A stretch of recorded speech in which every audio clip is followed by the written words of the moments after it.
Assalamualaikum warahmatullahi wabarakatuh. Perkenalkan, nama saya Wahyu Fernando, NIM 2012117579. Berasal dari Prodi S1 Keperawatan kelas 2A. Baiklah, pada kesempatan kali ini saya akan melakukan penjelasan tentang anatomi dan fisiologi sistem kardiovaskuler pada manusia.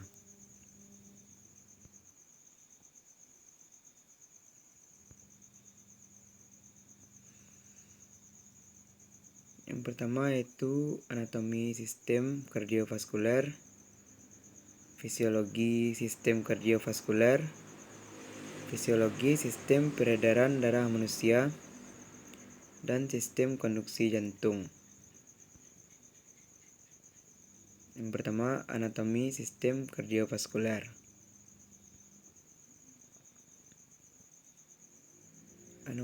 Anatomi sistem kardiovaskuler. Yang pertama, atrium dextra terletak dalam bagian superior kanan jantung. Yang kedua, ventricle dextra terletak di bagian inferior kanan pada apeks jantung. Yang ketiga, atrium sinistra terletak di bagian superior kiri jantung berukuran lebih kecil dari atrium dextra.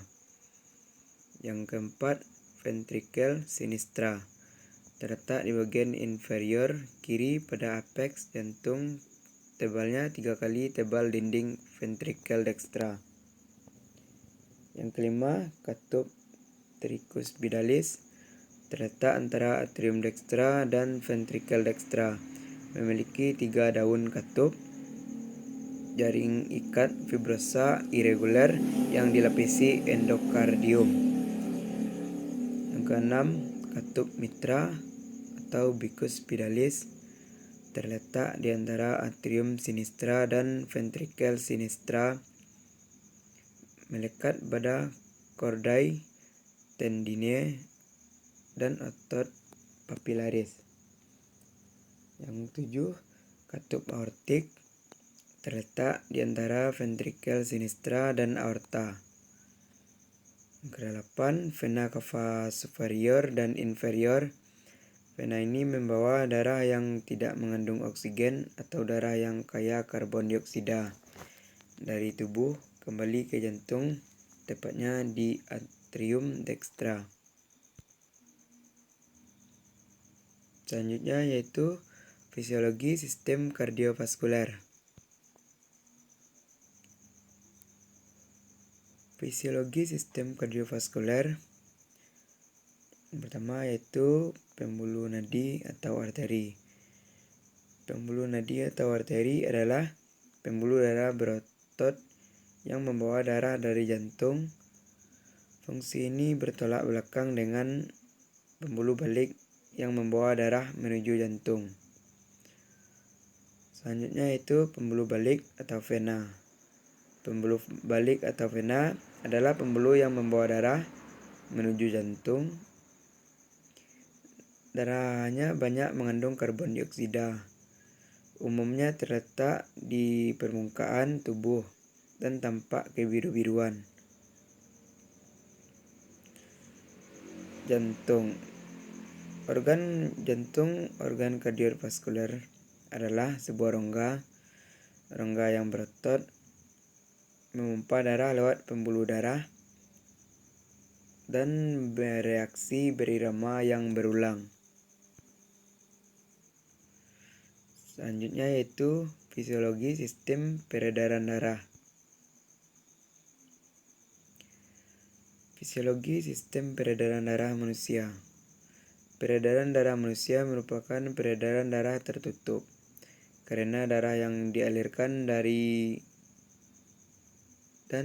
dalam dan ke seluruh tubuh melalui pembuluh darah, dan darah mengalir melewati jantung sebanyak 2 kali, sehingga disebut sebagai peredaran darah ganda, yaitu peredaran darah besar atau sistemik.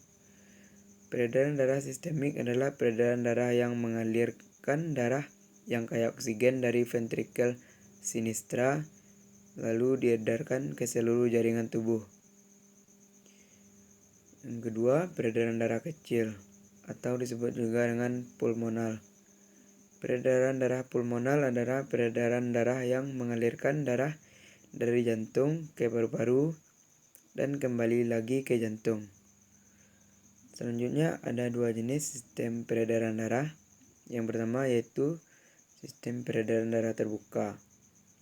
Sistem peredaran darah terbuka artinya dalam peredarannya darah dan cairan lainnya tidak selamanya beredar atau berada di dalam pembuluh darah. Yang kedua, sistem peredaran darah tertutup. Peredaran darah tertutup adalah sirkulasi darah ke seluruh tubuh melalui pembuluh-pembuluh darah. Selanjutnya itu fisiologi sistem konduksi jantung. Yang pertama, elektrofisiologi jantung. Aktivitas listrik dari jantung merupakan akibat dari perubahan pada permeabilitas membran sel yang memungkinkan pergerakan ion-ion. Ada 3 ion yang mempunyai fungsi penting sekali dalam elektrofisiologi sel, yaitu kalium, natrium, dan kalsium. Yang kedua, sistem koneksi jantung. Sistem koneksi jantung manusia berdenyut dimulai saat listrik atau impuls merambat sepanjang jalur konduksi jantung.